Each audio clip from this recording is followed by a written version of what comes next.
Hi, Dr. Pei. Welcome to the panel. Hi, am I speaking with Karen? Yes, that's me. Okay, nice to meet you. Thank you very much for hosting the event today and really appreciate this opportunity. Yeah, nice to meet you too. Feel really honored to be here and also to have the opportunity to talk to you and also share the details with the public. Maybe let's give our audience a couple more minutes. Uh, Yeah, no, I joined early, just trying to make sure that the audio and video are working. You get to see who I am, and yeah, I'm early. yeah, actually, I think a couple of audience have already joined the panel, so maybe let's just wait for them a couple more minutes. Yeah, sure thing. Awesome.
While we're waiting for our audience to come, actually, I think maybe it worth sharing some of the videos that Faithy shared with us about Cepton's going public.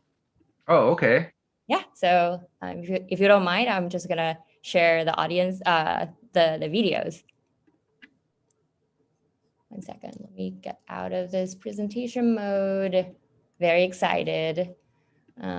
Here, this one.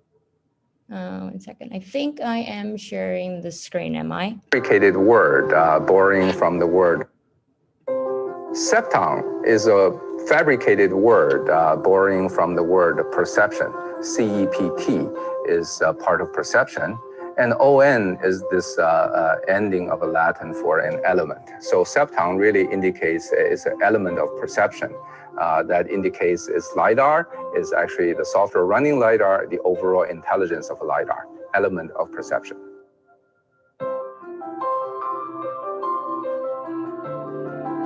Jun Pei, who's the CEO and one of the co-founders, has assembled a terrific team. He was introduced to me many years ago by a mutual friend of ours. And this mutual friend I consider a genius, actually, in math. And so this friend described Jun as a genius in building sensors. And so I said, I should probably meet Jun Pei. Jun Pei is really a LiDAR pioneer. I mean, he led the engineering team that built the first automotive LiDAR that went on top of the DARPA Grand Challenge vehicles and started this whole revolution on autonomy. But after a time, he was watching the rise of autonomous vehicle technology and as well as the development of LiDAR and felt that the spinning LiDARs that other companies had developed were not suitable for autonomous vehicle mass market. Nobody wants a car with a big spinning bubble on its roof. So Jun Pei has been building and thinking about LiDAR for over 15 years. That's a huge advantage over others.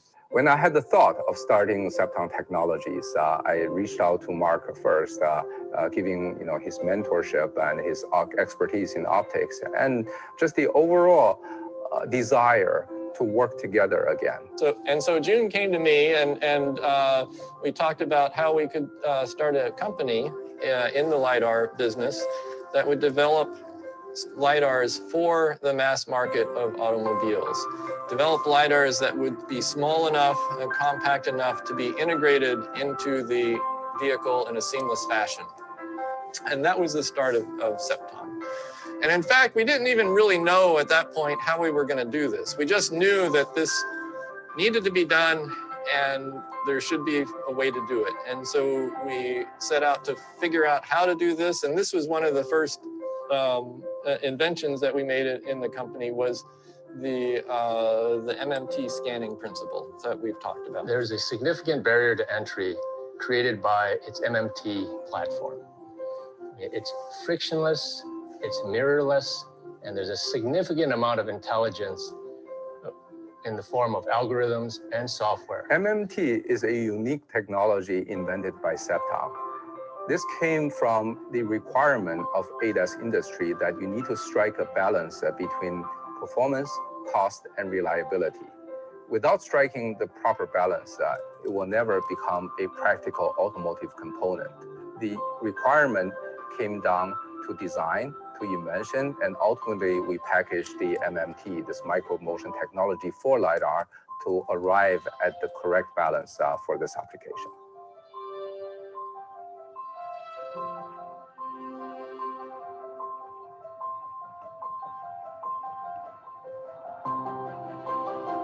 Well, there are many sensors that would exist in high-end vehicles to start with. Like early days, even cameras would exist only in luxury vehicles.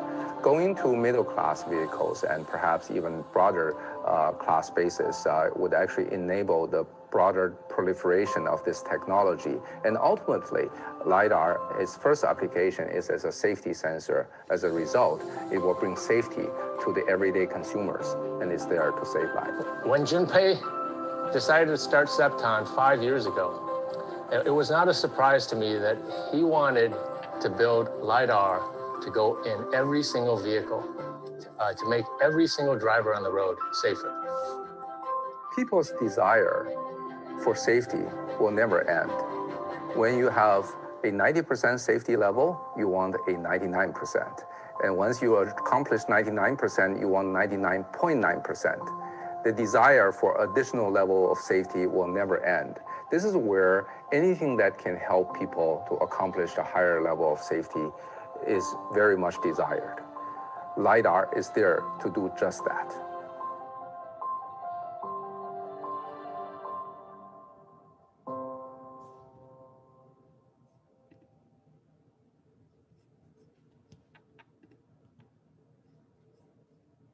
All right, let's get back to our presentation mode in a second.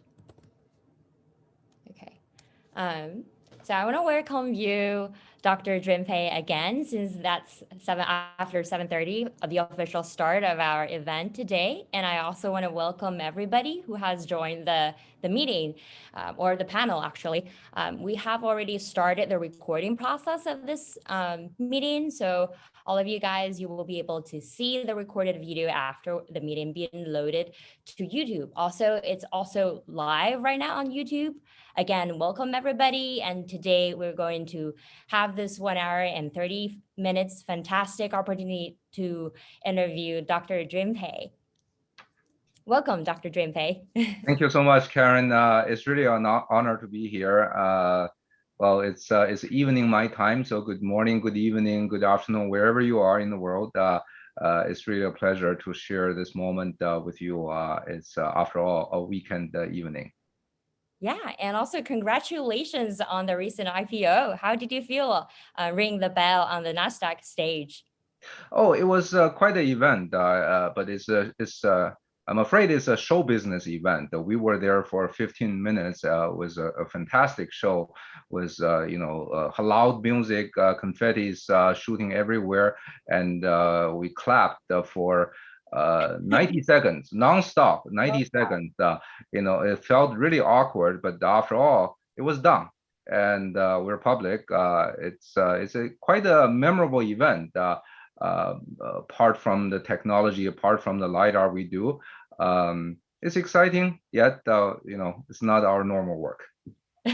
Congratulations. Yeah, talking about clapping, we actually also have a video that's recorded by Lida. So maybe let's share the audience a little clips of that.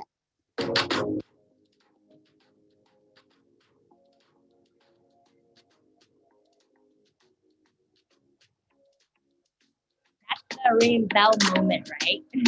That's right. And you see the confetti being shot at the sky, and it was recorded by LiDAR as just speckles everywhere. It was quite fun.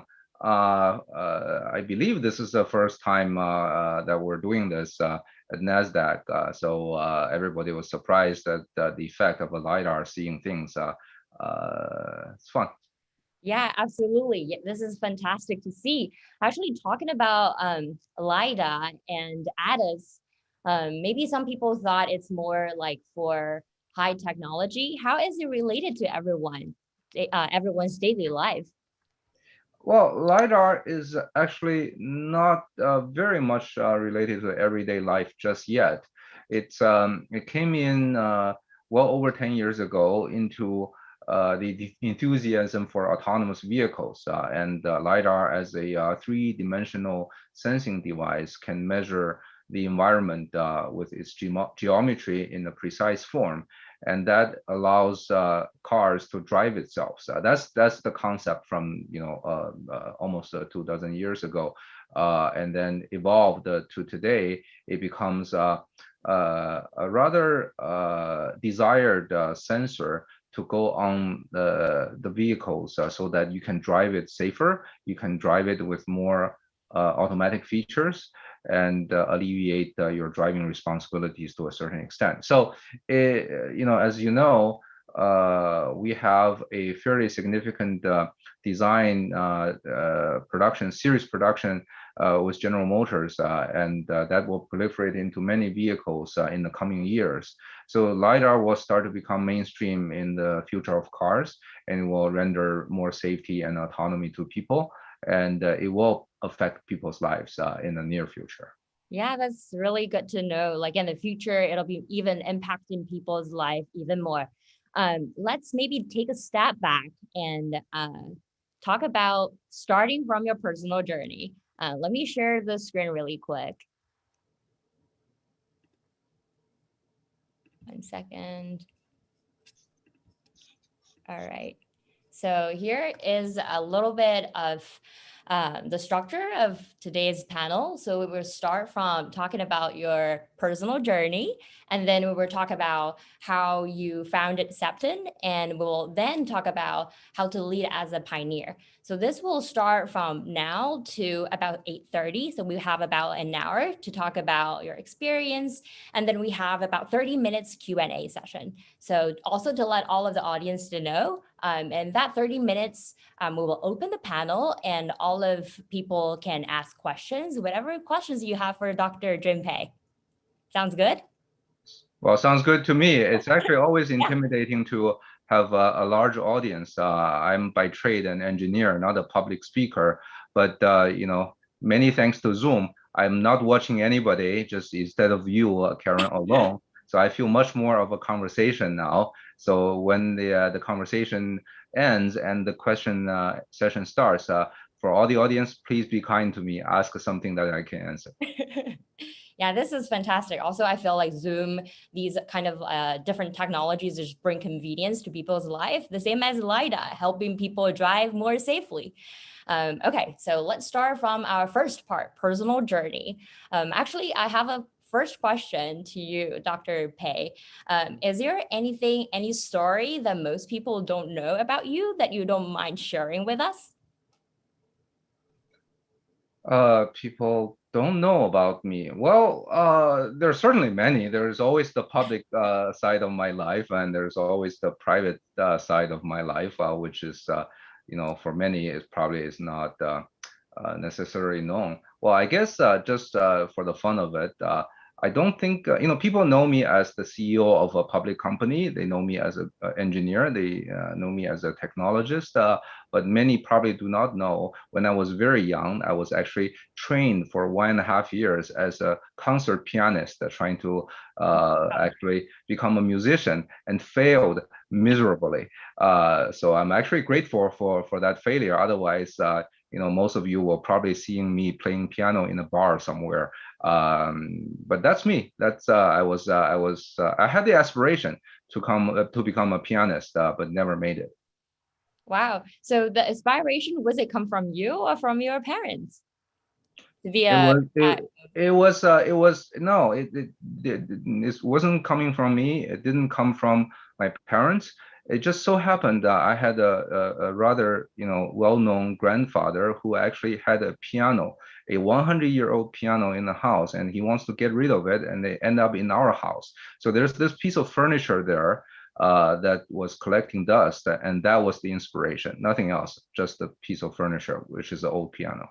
Wow, interesting story. And talking about your grandfather, Pei Wenzhou, he's actually a renowned anthropologist. So did he have any impact on your childhood other than piano? Yeah, he's my grandfather Pei Wenzhong was a well-known anthropologist, and he was the discoverer of the species called Peking man. Peking man was the, I don't want to pretend to be an anthropologist or archaeologist, and some 100 years ago he discovered the skull near Beijing, and then end up making him one of the most famous anthropologists in that era. What kind of impact he had for me? I no, I okay. I don't know him all that well at all. He passed away when I was 14 years old. So all my childhood, I knew him as just an old man walking very slowly, and I only knew he was quite well known at his funeral, when actually many notable individuals came to his funeral and paid tribute.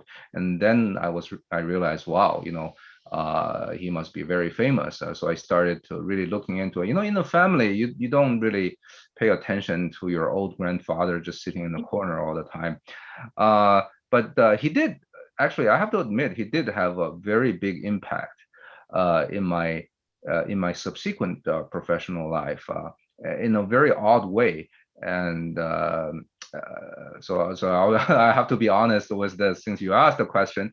So later in time, when I was applying to college in the US, it was in the late 80s, a very difficult time to apply for undergraduate study opportunities in the US directly from China. So I had to think about a more of an inventive way of competing with others for the few spots that's available.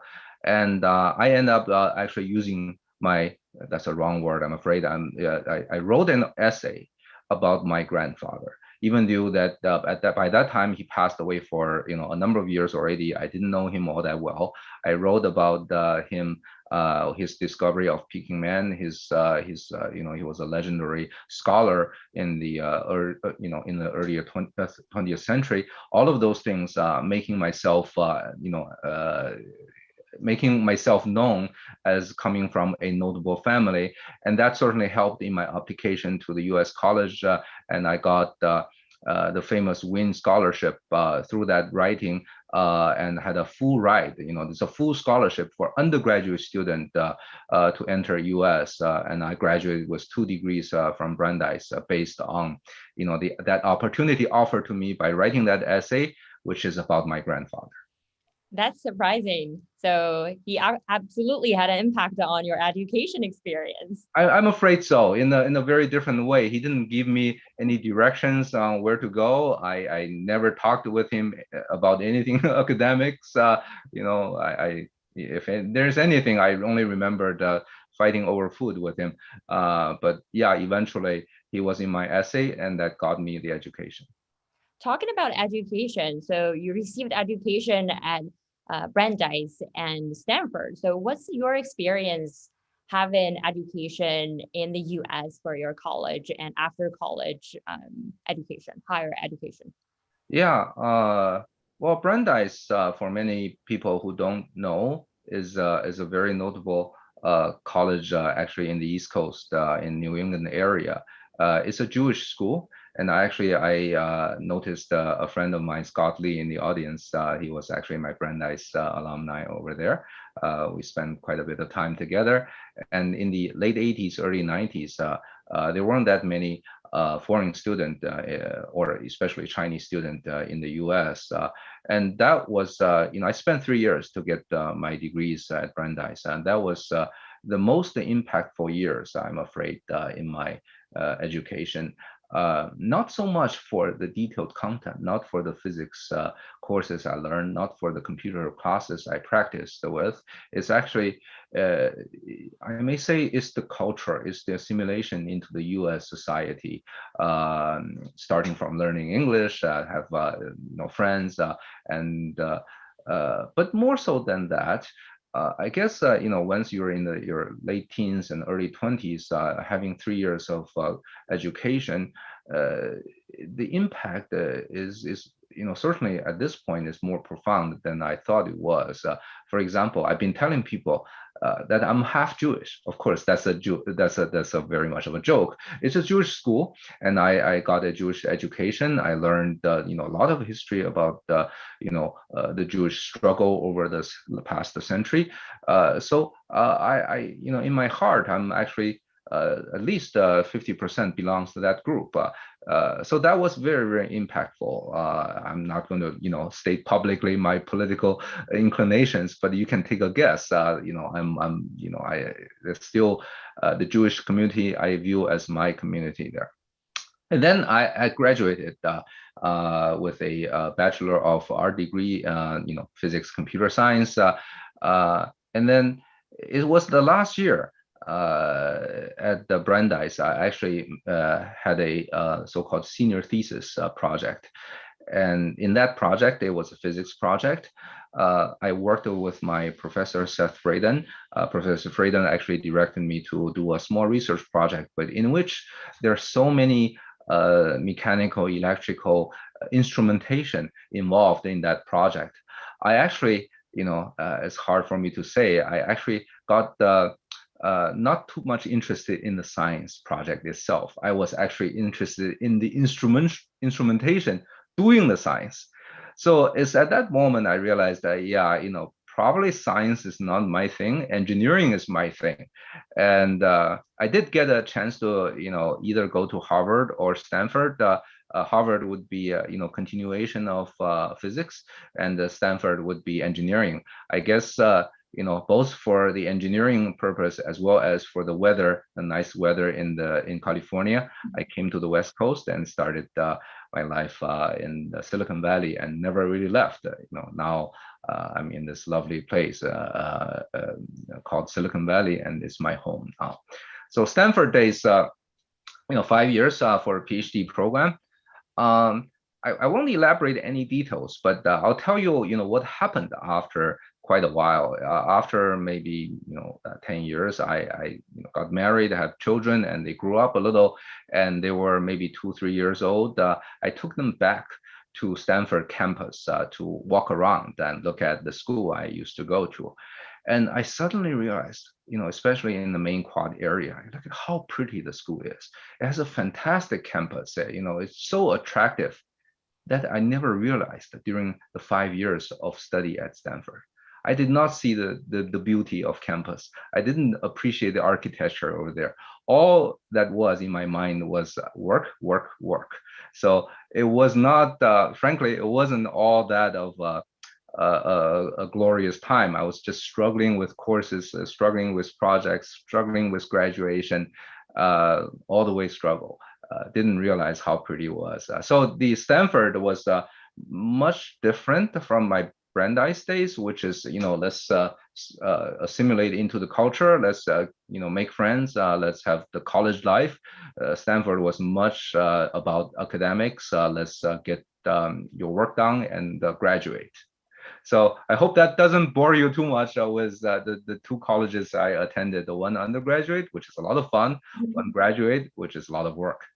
Yeah, that's really interesting to know. I think since Stanford really has high standards for education, everybody's working very hard. So there's also a joke about you see Stanford students in the campus and looks like life is really good, but actually everyone is really, really working so hard beyond the scene that everybody sees. So yeah, that's absolutely understandable. And actually a question for you here. So you mentioned that you found your passion in engineering during your senior year in college. So was it during Stanford that it narrowed down to optics and electronics, narrowed down your focus in engineering, specific fields? Not really. I was, in terms of optics, I was always fascinated by optics, even from childhood. I took a prism. I actually made a prism, polishing a piece of plastic with toothpaste, made a prism so that I can use sunlight to shine on it and get color. So those are 7 or 8 years old kind of activity. It's tremendously fascinating. So I always wanted to study optics.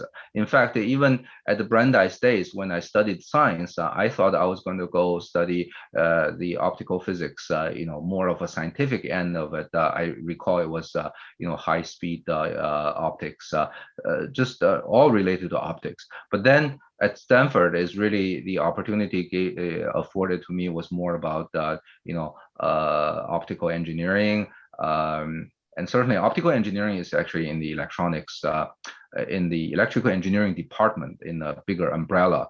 And I studied both optics and acoustics, actually wave phenomenon, and that's where my focus was and is and will be. It's actually optics has been my professional career all along. I see. So you have this passion, like actually really started very early about electronics and optics, like these specific fields. So also here you mentioned you had the college education in Brandeis. So it's the first time that you had your education in the US. So was there any like cultural kind of surprises, and how did this cultural background play a role in your career and later entrepreneurship and endeavors? The first part is when I came into the country, whether there's any cultural, issues or things I have to deal with. The answer is no. At the time, it was, when you have two groups, I guess, 50-50, one is one culture, the other is another culture, then you may have issues or things you have to take care. But in the entire Brandeis undergraduate campus, among the thousands of students, there are like 2 Chinese, and so there is no problem. You just go and assimilate, blend yourself into the existing culture. There's nothing to actually change about except for changing yourself into it. So that was actually. I guess if you're young, I was 19, coming to the country, you're also very flexible. Learning the language or learning the way to work, the way to talk, the way to study. All of those things you learn fairly quickly. No, there wasn't too much of a cultural thing. If there's anything, I remember those days, I had a hard time finding anybody to speak Chinese with. So I actually lost quite a bit of Chinese language back then.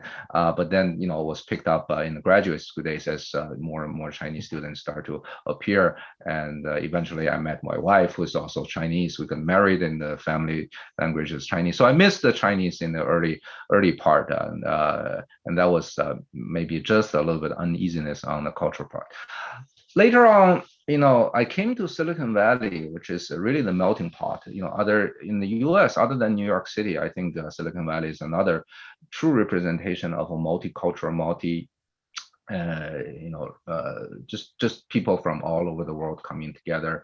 And for me, you look at this Asian face speaking with a Chinese accent, and you look at somebody else coming from India or somebody coming from South Africa. We're all different, but nobody thought that you are a foreigner. There was no such a concept because everybody is a foreigner.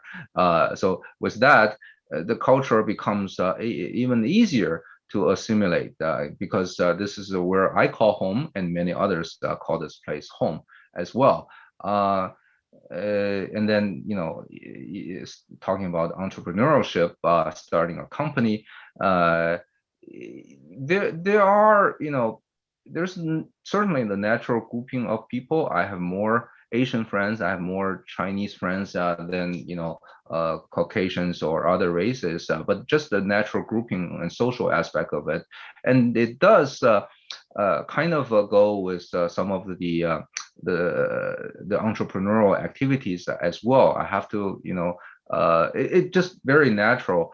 But does that specifically help in terms of building up a company? The answer is no. There's a broad reach of everybody available here, and smart people coming from all races, all backgrounds, all countries, and that's the fun part of Silicon Valley, and I actually very much enjoy that. So I guess I'm very fortunate, spending time, whether it's in the Boston days or actually here in Silicon Valley. Culture-wise, it has always been melting pot. Yeah, so absolutely. I totally agree because I feel like living in California, I also live in the Silicon Valley. I don't know where the other audience are from, since it's available all around the world, but I definitely echo on that because I do feel like there's so much diversity here in the Silicon Valley in California. So that's really good to know. It's learning from your experience that doesn't bring any more challenges or benefits either, but it's more of like having this kind of mindset to include everyone and to really start a company that's bringing the most talented people into the company. That's really good to know. I think that actually closes our first part about your personal journey. And now shall we move on to the founding piece, how you founded Cepton. So maybe for the second part, let's start from the very quick high-level question to you, Dr. Pei. If you have 30 seconds, how would you describe what Cepton is? Well, Cepton is a LiDAR company at the moment, and we actually founded with the aspiration of making automotive LiDAR that will bring safety and autonomy to everyday cars. Specifically, we aim our customers for level 2 to level 3 vehicles that everybody drives on an everyday basis, not necessarily a robo-taxi or fully autonomous vehicle. And we view that as the largest market opportunity down the road, and that's where we put our focus on, and that's where we have been successful at. That's really good to know. Very concise, very straightforward. So you mentioned that your company focuses on level 2, level 3. So there are actually like different levels of ADAS. Would you mind letting our audience know more about it, just in case the people are new to this area? Yeah, and I'll try to do it in a very unconventional way. So I'll describe for all the way from level 1 to level 5. And the level 1 is all the cars. If you have a car that can move and you drive around, that's level 1. The level is about how much automation you have in the car. So no automation. You have to use your steering wheel. You have to use your gas pedal. You have to, using your stick shift. That's actually level 1. Now, level 2. Level 2 is actually you can take your foot off. So imagine the cruise control. Okay, or adaptive cruise control. Any cruise control now, you can actually relax your foot without pressing the gas pedal or pressing the brakes. It will actually help you in that automation. So your feet are off the pedals. Level 2. Well, level 3 is your hands are off the steering wheel. So you can take your hands off, and the steering wheel will follow the lanes and move the cars according to the rules of the traffic. And now both your feet and hands are off the vehicle. It can drive itself. Level 4, you can take your eyes off of basically you don't have to pay attention. You can take your eyes off of the window. So that is actually a very tall order. Remember level 3, I said you can take your feet and the hands off. Level 3, you still have to pay attention. That's where many of the so-called ADAS systems are making sure the driver are paying attention. Okay, we're going to have to mute a little noise background there, but let me come back to level 4. I mentioned that you can take your eyes off. So what about level 5? If you can take your eyes, hands, and feet off and almost taking a nap, what is level 5? Well, level 5 is you can take yourself off. That is, the car can actually drive without a driver inside. So imagine one day there's a level 5 vehicle showing up at your door, and you put your baby inside that car and send to the childcare without you. That's a level 5. So I hope that I explained it in a simple way. Level 1 is everyone, and then level 2 is feet off. Level 3 is actually hands off. Level 4, eyes off. Level 5, you're off. That's really, yeah, that's very helpful. Like, I'm new to this area. Like, after listening to your explanation, I'm like, I think I got it. Very helpful. And actually talking about ADAS, how did you pick this specific market sector? And was there any other voices from the public about 5 years ago when everybody was seeming to focusing more on the higher level automation? While Cepton was deciding on level 2 and level 3 to be the focus. Right. So 5 years ago, when we started the company, that's 2016, there was this huge bandwagon of fully autonomous vehicles. That's level 4, level 5 vehicles. It's right around the corner. You know, you hear whether it's the Waymo, Google, autonomous vehicles, or even Baidu, you know, all these IT companies, including many startups, are actually putting a lot of effort as well as investment into developing fully autonomous vehicles. So there was a huge bandwagon. The autonomous vehicle is going to be, everywhere in 2018, 2019. And so if you do something, do it for autonomous vehicles, hardware or software. Well, I guess, I'm already well over 50 years old. I'm much of an older generation engineer now, after years and years of training. When I came into this this landscape, I actually thought it was not going to be that fast, because you got people's lives involved in here. This is actually not going to be a very short journey, but we still wanted to build a LiDAR. We want to build something that's useful. ADAS, ADAS is which represent advanced driving assistant system, is not very well defined, back then, or even now, I would say. So the thought was, okay, what are we trying to do here with the LiDAR? Well, if you can just put a simple function, such as automatic emergency braking, into your car, when you actually are driving and you turn out you're looking at your phone for a text message and there's a pedestrian right in front of you, and the car will actually stop for you, by itself without you paying attention. That's called automatic emergency braking, which is actually coming into many cars now. That can save lives, and is very meaningful if we actually make something that saves lives. So that's where our starting point is. Of course, we did consider alternatives such as radar, camera, and all of those avenues. And me, myself, just had the benefit of being a LiDAR expert in the past. We became a true believer LiDAR needs to be there for a highly functional ADAS system that can promote safety and autonomy and save lives. And that's where we put our focus back then.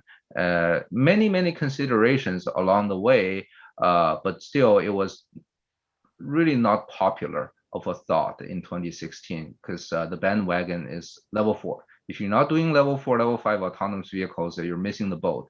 And then we went on trying to develop a simple automotive grade component for everyday cars. So imagine we were, perhaps being laughed at somewhat back then, but it turned out after 5-6 years now, it indeed ended up being the biggest market for LiDAR, and we're actually really enjoying this ride at the moment. Yeah, that's really impressive, especially considering like 5 years ago when everybody else was, like you said, worried about missing the boat, and you were able to really envision the future correctly and being able to identify, okay, there's actually full automation is not going to come that fast and capture this potential market. So talking about market here, a question for you: did you pick the market first, or did you develop the technology first? It's definitely is the market first. We we have this fantastic invention called MMT LiDAR within Cepton that we have this very unique approach doing LiDAR that gave us the largest design win in this industry. But that did not come as a technical innovation that we already have, a invention that looked for application. It was really just a market focus first. Like, okay, we want to do a LiDAR for ADAS for everyday cars. And then what's the requirement for that? We came up with the set of requirement. Okay, let's start the design. And then throughout that design process, we invented this imaging mechanism called MMT, micromotion technology, and that became the core technology for Cepton, and that the rest is history. So it, right or wrong, it was the sequence that is very much market focus, business focus to start with. And I think, with that focus, which we never deviated from, it led to the company always I would say always in the right direction, with a little bit wiggle room here and there, but we seem to really enjoy the original setting of the direction correctly, both technically and commercially. That's really good to know. So it was absolutely a very successful decision that helps the company grew later successfully. So do you have any advice for our audience, especially entrepreneurs, to make that decision correctly about market selection? I see. I guess that's a very hard question, really, because you can spend an hour on this, but yeah, maybe a high level. And well, let me just put it up front first. Any decision, it can be right or wrong. There's not always a guarantee your decision is right. It turned out we're right at the decision point. So the first and foremost, I'll tell you need to be lucky. You need to be very fortunate. Of course, you need to make informed decision so that you can increase your fortune, you increase your luck a little bit better.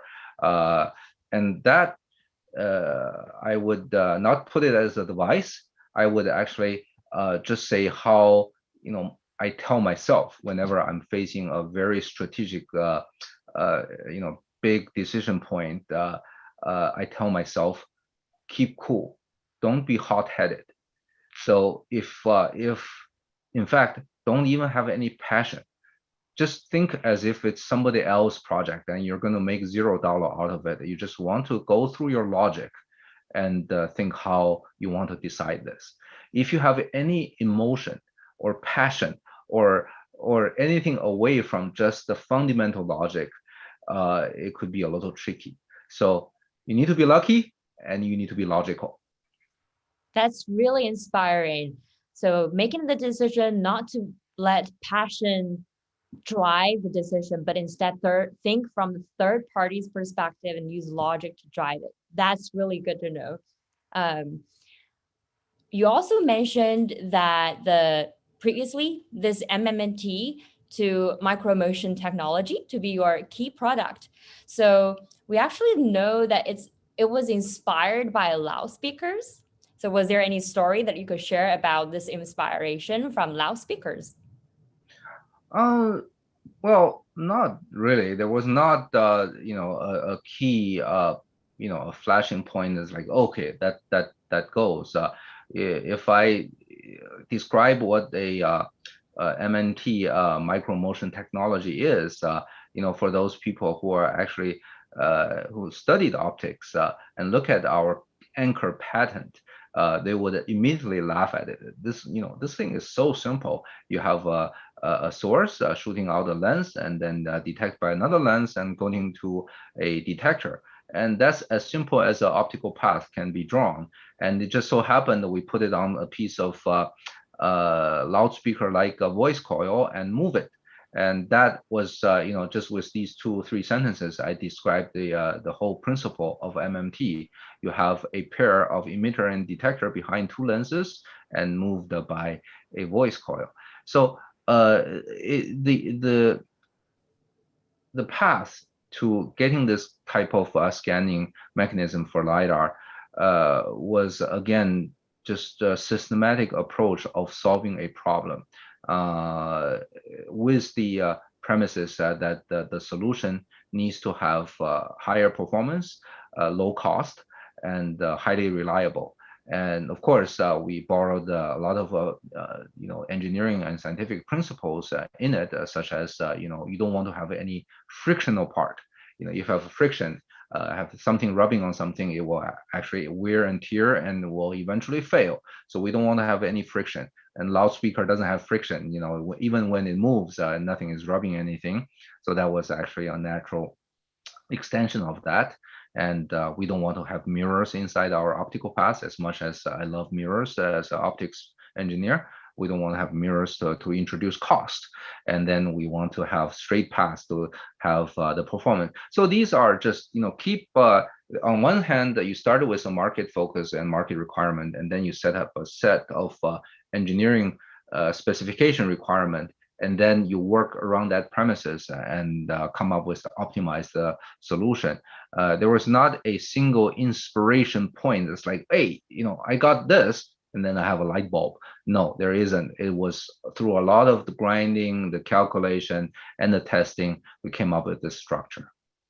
I see. Is that the fundamental kind of thinking framework that you let other people or engineers in your company to also follow? Or is there any specific strategically solving problem framework that you would advise the public to know about?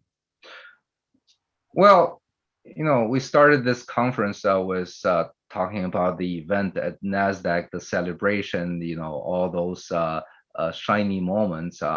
And the behind the scenes over the past 5.5, over 6 years almost, there's a lot of what I call sausage making. A lot of the daily grinds or grinds by the minutes and get through this problem. What kind of screw you need to use, what kind of capacitors, resistors you need to fit into the form factor. So those are the engineering details that it's no different from having a requirement and then eventually led to an MMT invention. So I think engineering, just by the nature of it, is not somebody that can be, somebody has an extreme talent, and in one stroke, you suddenly come up with the solution for an equation and you make yourself a Nobel Prize winner. No, it's actually lots and lots of sausage making. And that's what, frankly, I enjoyed a lot, is the sausage making, is the detailed work. And indeed, our engineers, especially in Cepton, pretty much all of them, just like me, I guess people who think alike, they group together. We enjoy very much of working on these details and solving problem one by one, and eventually come up with something that's optimized, that's actually great for as a product. I see. So there's no shortcut, lots of hard work behind any really wise decision, but there's always lots of work behind. But there's this kind of being able to get out of this and eventually achieving some good results. It's the grit to get out of all of the everyday hard work. Yeah, and you use the term hard work. I won't disagree with it, but the hard work has almost a negative connotation to it. But it turned out that a lot of these detailed work, I call them, is very fun. It's actually very enjoyable. It's almost relaxing to have those work, even though there's a lot of them and there's a lot of complexity around them. But I think, certainly for me, a good reason for me to be an engineer is because of those work exist. Otherwise, I would be out of a job. I really like the word detailed work, how you describe the work. That's really a very optimistic view of it and gives everybody more, I guess, more passion and more energy to do it well. That's awesome. You also earlier mentioned that there's also this initiative to achieve the balance between reliability, cost, and performance. Cepton is actually the first company to be able to reduce the cost of automobile L3 Lida to lower than $1,000. I guess like for business, there's always so many desires, higher performance, higher reliability, at the same time, low cost. They're relatively contradicting. So how to achieve the sweet spot of this balance? Do you have any advice for entrepreneurs? Yeah, it's actually the same advice, if I can call it advice, is to keep your cool head. Don't think with a lot of emotion. Well, performance, cost, reliability, there's a balance point. But people, especially people like me, who actually got the fairly significant degree from a good school, a PhD in optical engineering from Stanford, would love to make the best product out there that performs the best. That a lidar that can see kilometers. That the lidar can actually have the highest resolution. That lidar can tell the difference between your nose and eyes. It's useless if it becomes $2 million of cost. So stop the desire of making a beauty contest in the performance. It's actually a pretty hard thing to do, especially for people with high aspirations and scientific background. So the cool head is like, okay, if I do this, does this increase the cost by a penny? And if it does, then tell me what I'm trying to do this for. And if it doesn't do you any good and you actually cost one more penny, don't do it. So these are the things, just so simple, straightforward, yet very, very difficult to follow.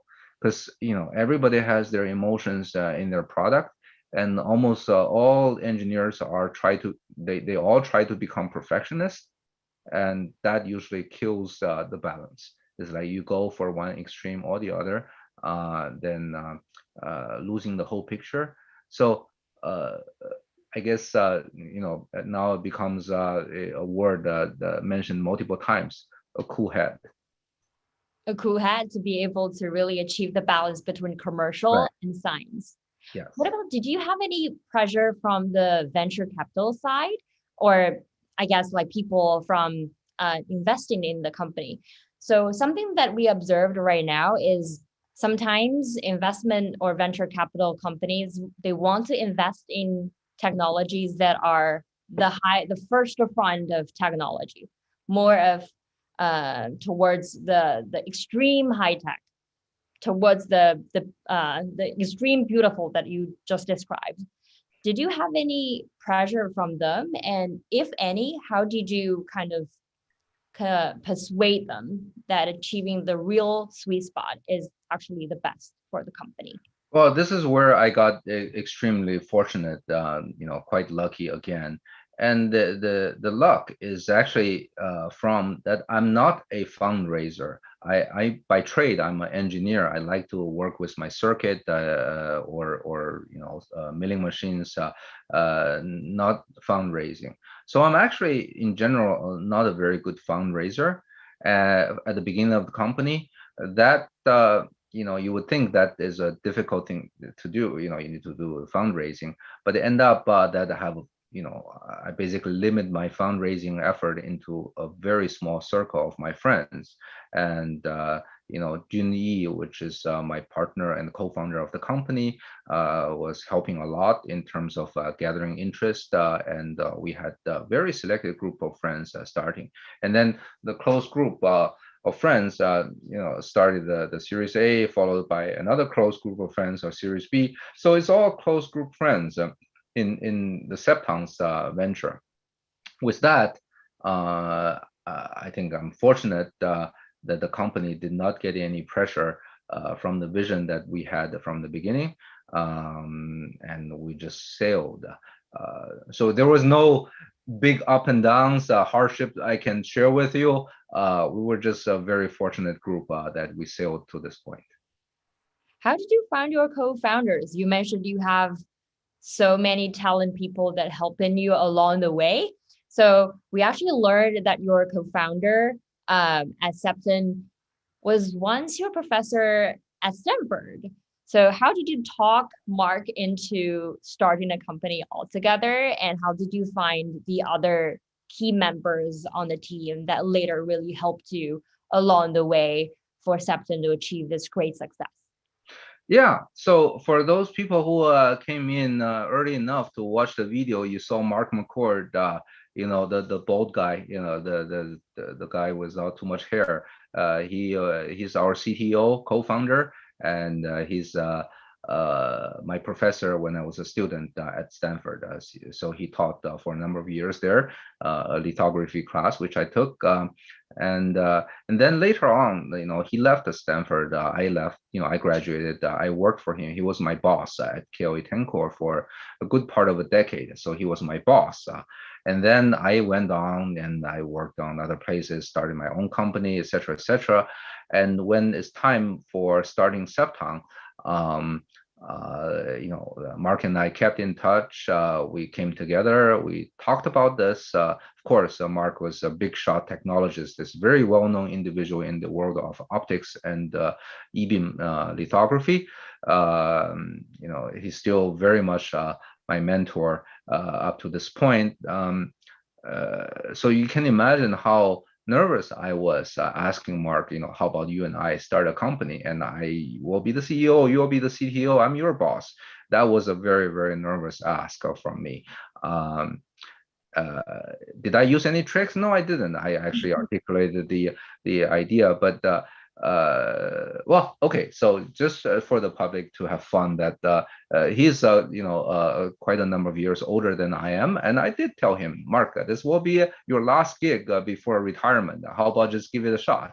And he took it. That was as simple as that. Wow. When you first approached him, maybe like in his office or anywhere, when you talked to him about this idea, what was his first reaction? Was he I remember vividly his reaction. I told him I spent 30 minutes basically talking with him about the commercial ideas, the technical ideas. And then all he said to me is, okay, I'm going to go home and do a careful evaluation of your ideas and come back to you. So it was just a very, very typical professor way of logical thinking that he, at that moment, I was continue to be very nervous that he's going to find some flaw in my thought and then come back and decline this whole thing. And luckily, it wasn't too long. It was just a couple of days. He said, okay, let's do it. So I guess, he did go through all the deep thought that I couldn't go through, and it turned out to be a successful outcome. Yeah, that's really great. I guess it's because your idea was really great, so you realized it, and he was on board. Perfect. Yeah, well, I don't really know. You ask me all of these glorious things, but just like everybody's life, there are these moments that things just happen, and you go back and think of them. How did that happen? You can't really tell. It just happened. Yeah, it just happened. What about the other team members? How did you recruit the other excellent, crucial team members on your team or in your company? Was there any special techniques that you used to recruit the high talent in the market? No, I think I keep on saying it's really a lot of times depends on your luck, who's there, who's available. And I can talk about stories of almost every individual that came into the company very early, and we and everybody carried a different hat. One of the things to pay attention is if you start a startup company at the beginning. I'll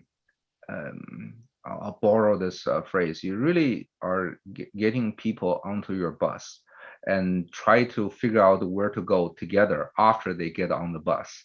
So it's not like, you're going to come in as a driver, you're going to come in to tend the door. No, it's actually just come together in the bus and then we go together. So everybody wears a different hat, but also at the same time wears the same hat, that you're just member of this group. I was the CEO from the beginning of the company, but at the same time, I was the machinist. the electrician, as well as the janitor for the first few months. That's no different from everybody else. So when I approach the people with very similar mentalities, that they just want to come together and do something great, understand the risks around, understand the detailed work they need to do. Yeah, we came together. There's our VP of operations. Li Chun was Mark's student. Not that has it has some impact, but it was really just coming together and do the work. And Dongyi was our VP of software applications. He just turned out to be available, and we got to know each other very quickly, and one thing led to another. He's part of the team already for more than 5 years. So all of these things is coincident, but at the same time is the natural grouping of people who think alike.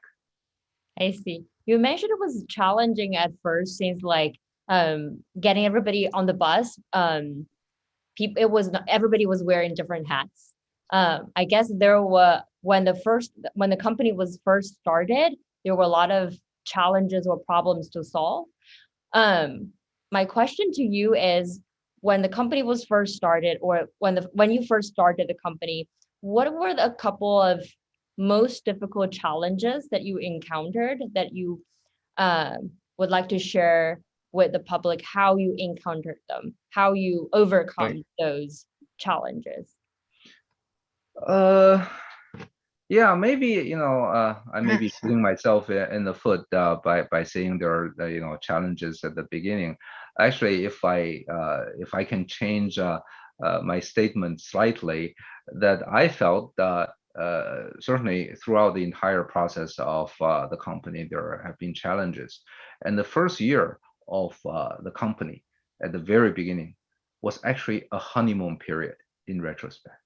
It was not challenging at all. It was just tons and tons of fun. You get the right people. You actually have big dreams. You work on the details. There's no hierarchy. Nobody's boss. So that was actually a honeymoon period. Now we have well over 100 people with layers of management that sadly I don't really know everybody anymore in the company. So the biggest challenge, if I look back the entire history, I believe is actually the later stage of the company, where you have management details that you have to take care, and commercial challenges. Yeah, and I think to have a solid business goal that this quarter, next quarter, you have to deliver a certain revenue has been a challenge, and also a discipline that we start to have as we become public, obviously. So there were a few times that I think whether it's for the commercial goal perspective or people management, there have been challenges, but it wasn't in the first year of the company. Very different from what you imagine. How long is your company? Oh, surprise. Oh, I don't know whether that's because of my answer or not, but that certainly is very loud. Yeah.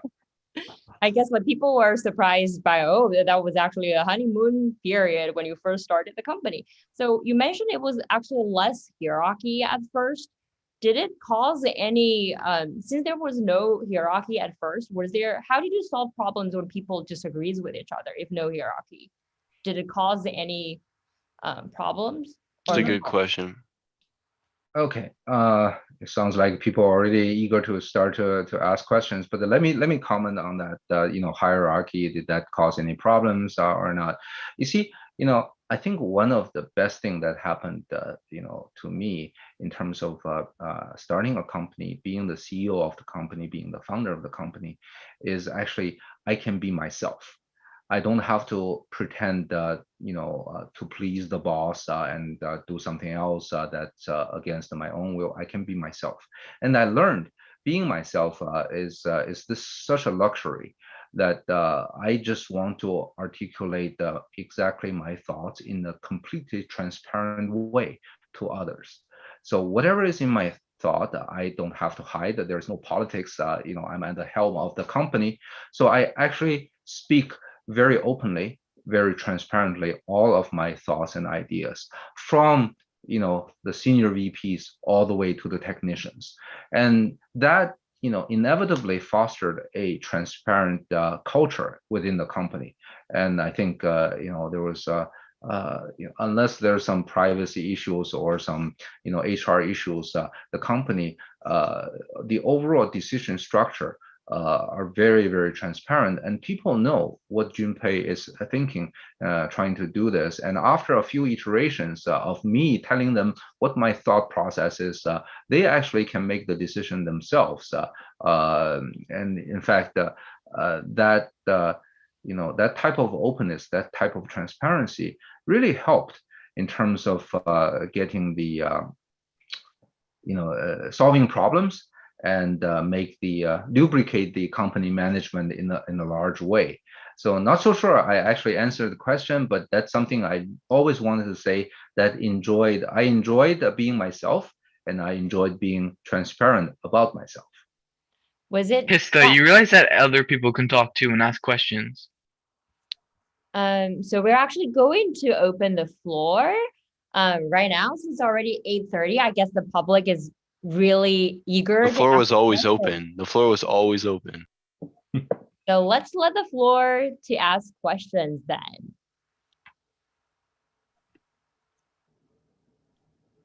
Does anyone have any questions to ask first? I do have a couple of questions that I haven't got a chance to ask, but I want to actually had a question too. Yeah, first.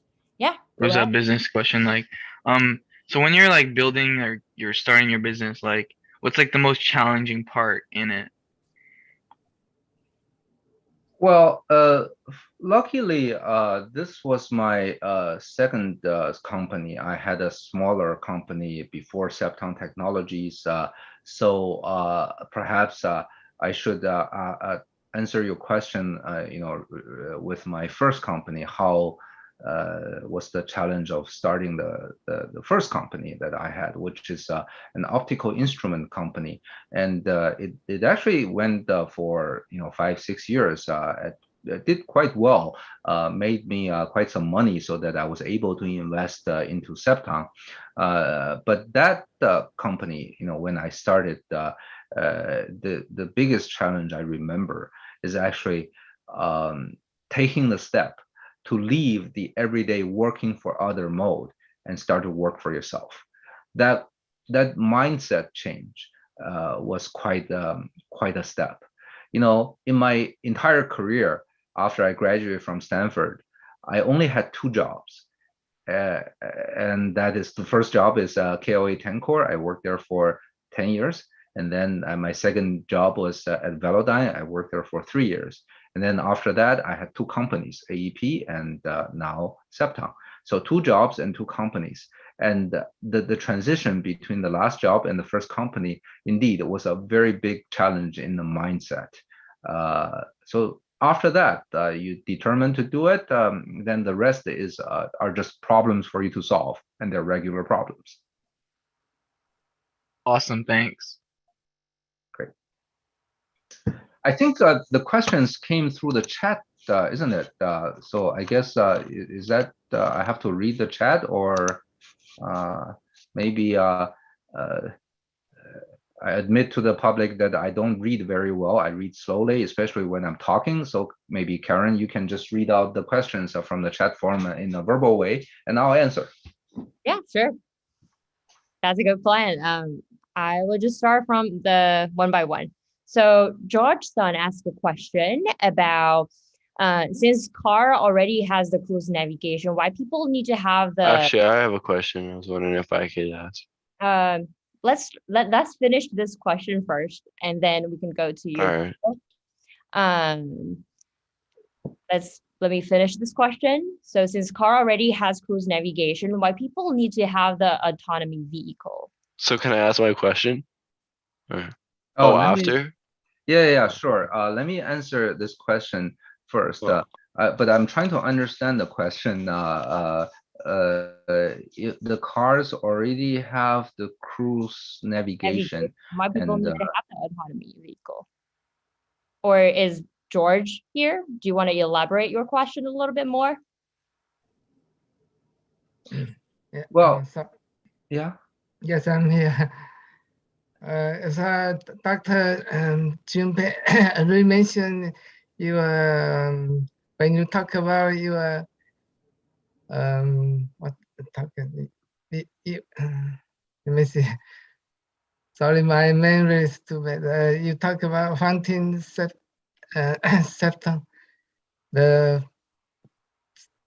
You have mentioned 5 steps.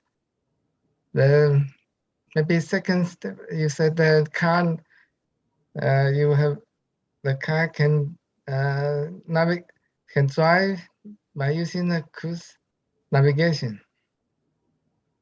Okay, I think your question is related to the different levels of automation, and whether the cruise or cruise navigation, as the word you use, that from level 2 to level 3, why do you need a level 4?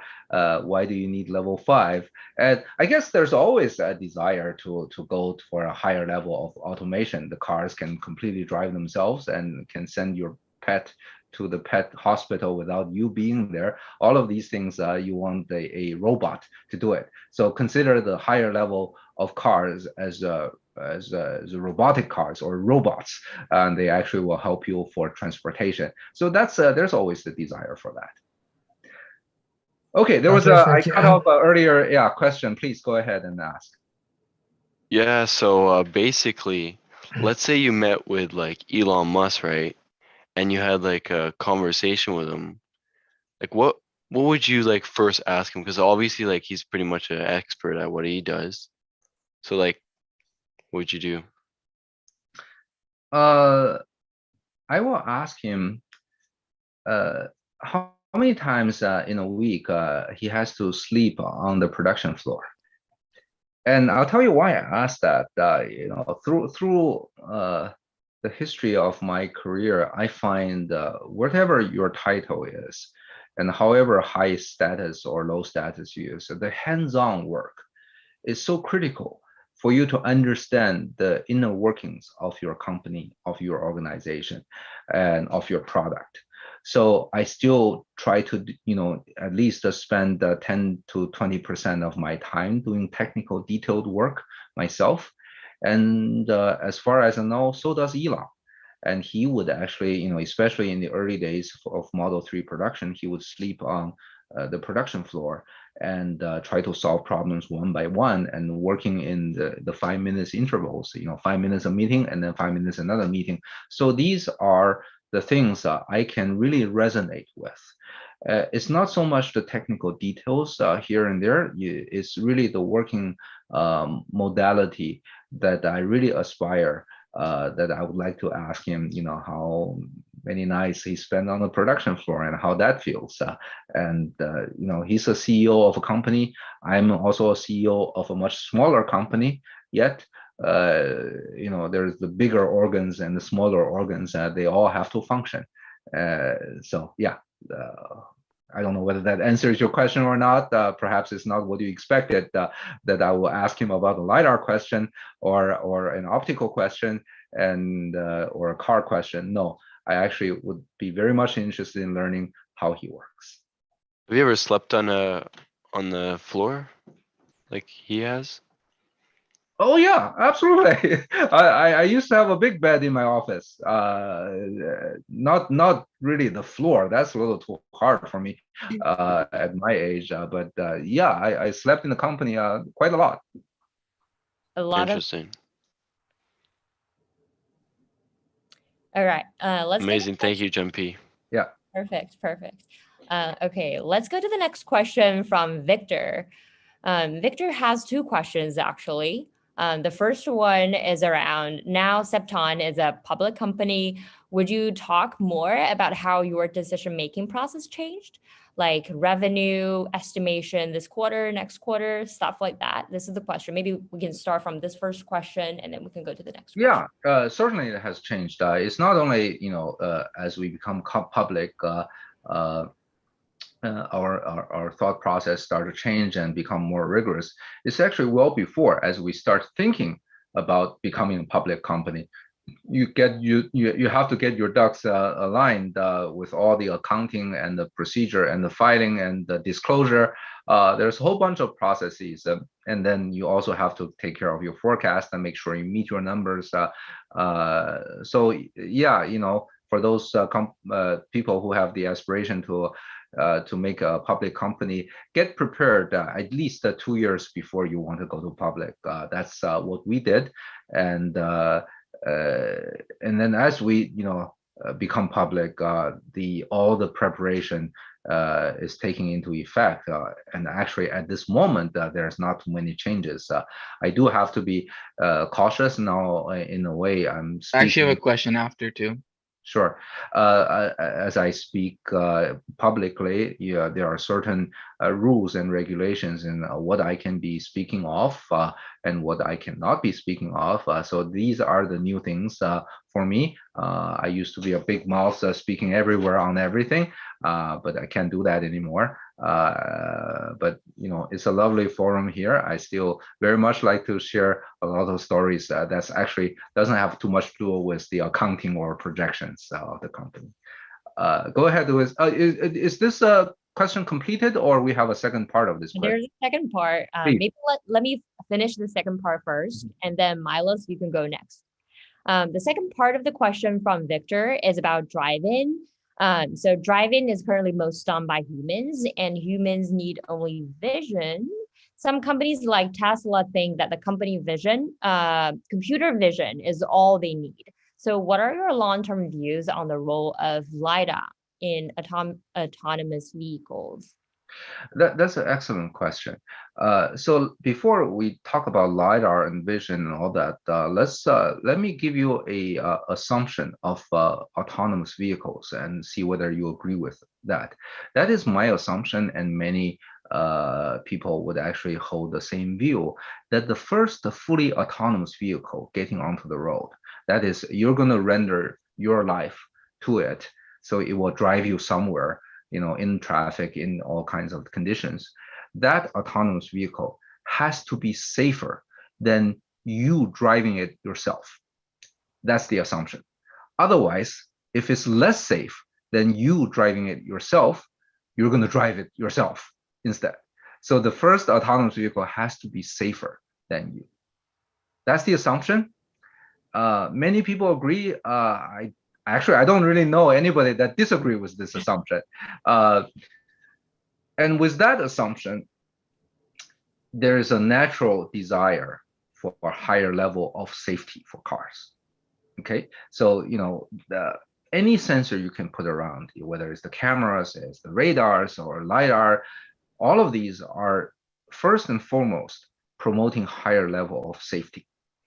So yes, indeed, the human eyes is adequate enough to drive, but your car, your autonomous car, needs to be better than your human.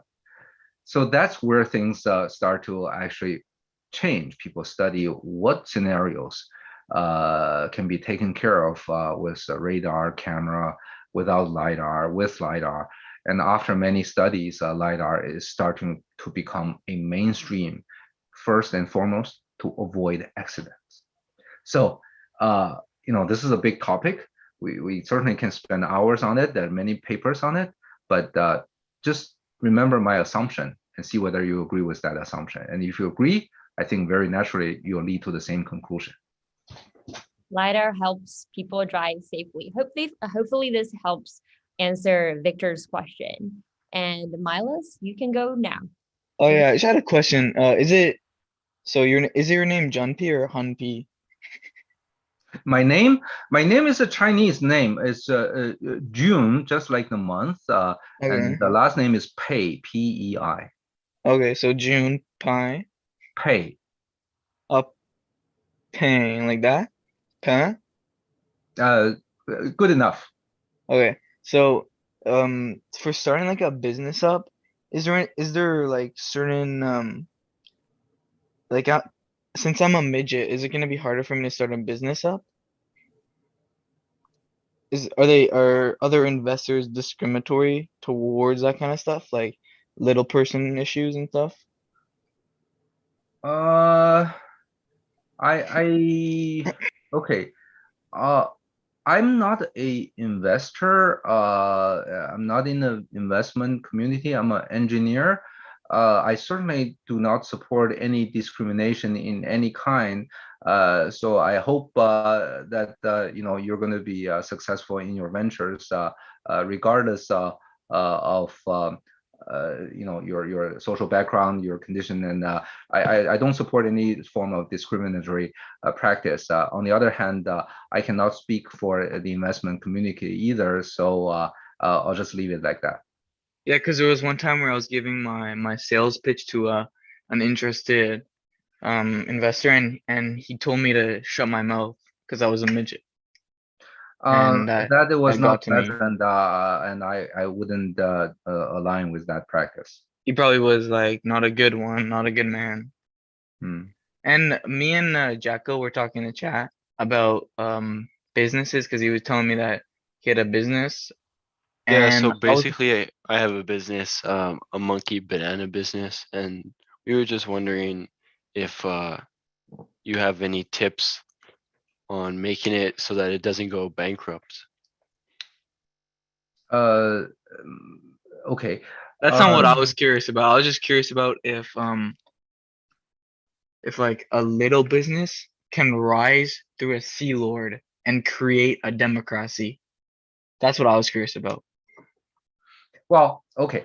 So certainly there are many types of business, from high tech to everyday mom and pop shops. My last company was a very small mom and pop shop, and this company is a public traded large enterprise. So there's a whole spectrum, and there's a whole spectrum of success also possible for everyone. And I strongly just urge you to follow your passion and work hard towards your goal. There will always be difficulties along the way, but consider those are the fun practice. Just like sports, you need to run hard, and that makes you painful. But at the end, if you reach the goal, it's going to be great. So just work at it. Okay, thank you. And I just had to say one more thing. Jacko, never interrupt a man when he's speaking. That's very rude. That is quite okay. Thank you. All right, let's go back to the questions from the chat. There's also a question about Spec. That was also one question I was about to ask you, Dr. Pei. So the question from Xiaodong Zhao is particularly about why did you go public with a Spec to raise funding? Well, it's the raise funding part that is the answer. The company, we're making automotive component. This is a long process. Actually, for those people who wants to get into the automotive industry, you will have to draw a parallel between that and making a medicine. It's a very long process, from the beginning to the certification process and to the production. All of those are pretty long. It drags on for years and years. So funding and a healthy level of funding for the company is always necessary. Going as a public company, this IPO process, please consider it as a funding process. It's a funding step for the company. It's not everybody, just celebrate this milestone and then disappear. It's actually just a one step in this long journey. So it's a funding event and it's a marketing event. So if we decided to do a funding event and marketing event, it is very natural for us to choose the most efficient way of doing it. the most efficient way of raising capital, the most efficient way of making ourselves a public company so we're better known. And Spec has afforded us that path. The Spec IPO is a rather straightforward process. The time is actually shorter than the traditional IPO, and we can accomplish a very similar funding process. That's why we chose it, and it has been quite successful in our case. I actually have a follow-up question that I was initially about to ask, but didn't get a chance because of time.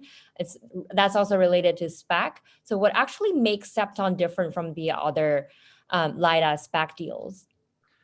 It is the fundamentals. That is actually a fairly straightforward answer, not only for us, but for many companies. You can draw a big pie and describe what your future possibilities are.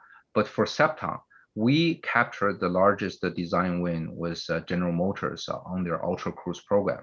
So all of the Ultra Cruise platforms used in GM's cars will include LiDAR, and it will include LiDAR from Cepton that's manufactured from our tier 1 Koito in Japan.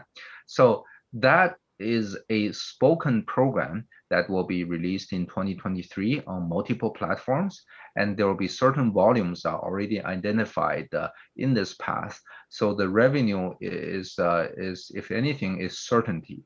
So that fundamental give us the solid anchor for our basis going public, for the basis for our projections, and that actually made us different from many Spec IPO companies that is actually still looking for a market, looking for a success, looking for a design win. We already have the design win. We have the contract. Perfect. We have another question from Sam Chu around. Just gonna go get my Coke. Sorry about that. Around around the journey to start a new company. So Sam asked, what motivated you to start another new company, Cepton, since your last company, AEP, was going very well? And how did you grow Cepton really quickly, grow it so fast? Yeah, or how did it start? Well, the growing part is easy. As soon as we started the company, we were doing something right. We got attention, we got the customers, so it just naturally grows. Maybe I can elaborate on that if there are more questions. But really, it's how did the Cepton started? Okay, it started as a coincidence. It's very much so. So I had this very good friend that I went to school with. His name is Jun Pei, kind of a notable individual in the Valley for his early success in a number of companies already. And he was a very good friend of mine from school days. And we had lunch one day. This is actually, just about 6 years ago, February of 2016. We had lunch together.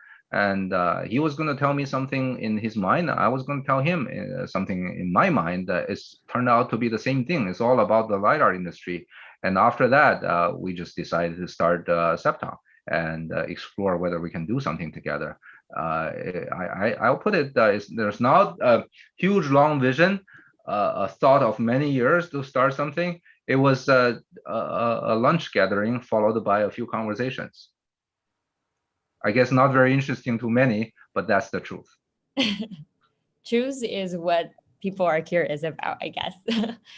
Jacko, I think you mentioned you was about to ask a question, are you? But looks like we still have lots of questions in the chat. So blah, blah, blah. So let's first go to the questions in the chat one by one. At least let everyone get a chance to ask a question. And if we still have time, we can circle back. So we have. I actually have one more question. That's cool. Who is speaking? It's Miles. Oh, would you mind wait until everybody at least got a chance to ask a question? And if we still have time, we'll circle back. Oh yeah, it's because I answered a lot of questions already. Is that why? Let's let everybody have a chance. Would you mind to wait? All right. So we have another question from Wei. He asked that you mentioned your first year in the company is honeymoon. Scaling the company is really tough, which is very understandable. Can you share anything that you learned through your journey to IPO, what more importantly, post-IPO challenges that you will be embracing for your company? We actually became a public traded company a little over 10 days ago. I'm sorry, 10 days. So we just fresh out of the block. I have no idea yet as to the challenges going ahead. A year from, ask that question again a year from now, and I'll tell you all my experience. So the last 10 days was already eventful enough, I can share, but it was not going to be representative of the coming years. So, the first few days, our stock went all the way from $6 to $80 and then came all the way down. So check the record of that. That was a very wild ride. And I have no idea what had happened. And everybody asked me why. I have no answer. And I'm actually very puzzled as well. So that's my first 10 days of a public company. It's like, oh, now we have to really enjoy rides like this in the public place. Maybe we can schedule another high-style talk with Cepton a year from now.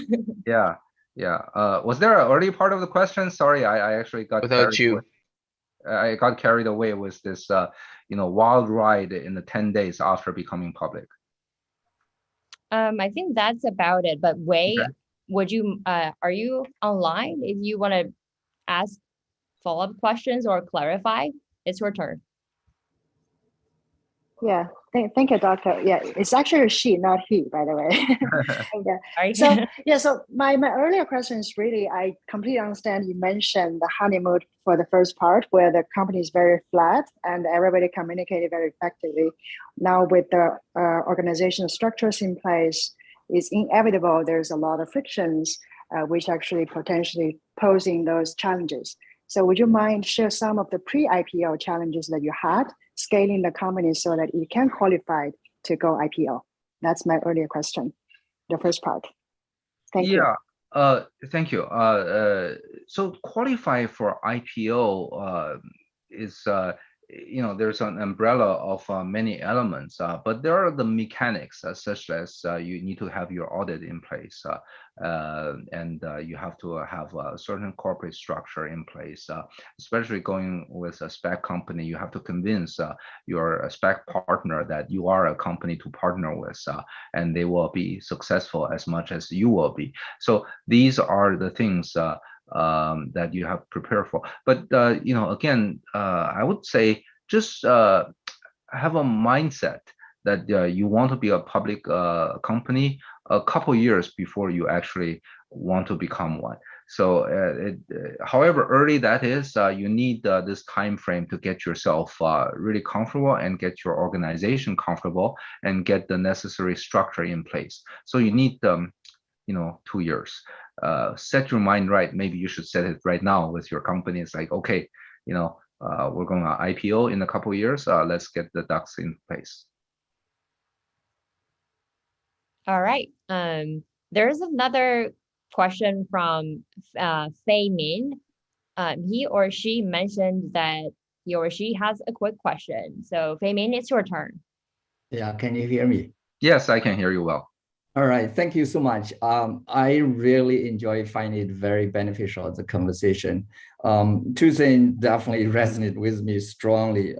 Number one, you said, being a CEO, I can be myself transparently. It's very beneficial. I am taking it to heart. The second one is, since you made a comment about when you decide what to do, leaving your passion aside. So this particular one, I try to basically take it in and summarize. I want to echo it back to hear you if it's accurate, or you would how you would modify it. I take it away as when you decide what to do, in particular in the startup sense, leave your passion aside, use your cool head to think on behalf of your customers. So I want to hear your feedback or anything you want to add to that. I would appreciate it. Yeah, you hit the nail on the head right there. It's very precisely stated. Think with a cool head logically for the decisions that you have to make. Put your passion and emotion aside when you make those decisions, and then as far as the being yourself means that you can be transparent. Open yourself, all of your thought process to others, from the top management all the way to the lower level technicians. Have a complete, transparent, open discussion will actually, at least to me, very beneficial in having a very cohesive organization to work with. Thank you. We have 1 more minute, and we have a question. I think I'll ask my question now. Is that fine? We still have let's try to get everybody a chance to talk. We have a question from Michael Chu. Tesla does not use Lidas and high definition maps in its self-driving stack. What is your view on that? Well, what is my view on that? I think they are slowly but surely missing the boat. So the LiDAR is going to mainstream, whether it is from the General Motors, our program, or you'll see, Volkswagen programs and other very notable places. LiDAR is indeed going to mainstream. I can't fault Tesla for having a very big slogan very early on. A few years ago, even up to today, LiDAR has been a very expensive item. Only with Cepton LiDAR now we're actually going down below $1,000 range, and it can become a affordable component to everyday cars. And once it becomes just a few $100s, let's say a $500 LiDAR, you ask yourself, if you actually pay extra few $100s and you can actually save lives in the car's operation, would you actually pay $500? Of course, if you ask the same question, if you are willing to pay $5,000, the answer is no. But 500, there's a very good chance you're going to say yes. So I'm afraid, I can't, make any prediction of the future, but I really feel, I actually wish there is a desire from Tesla's end to turn around in the future to actually adopt LiDAR as their technology to save lives. Perfect.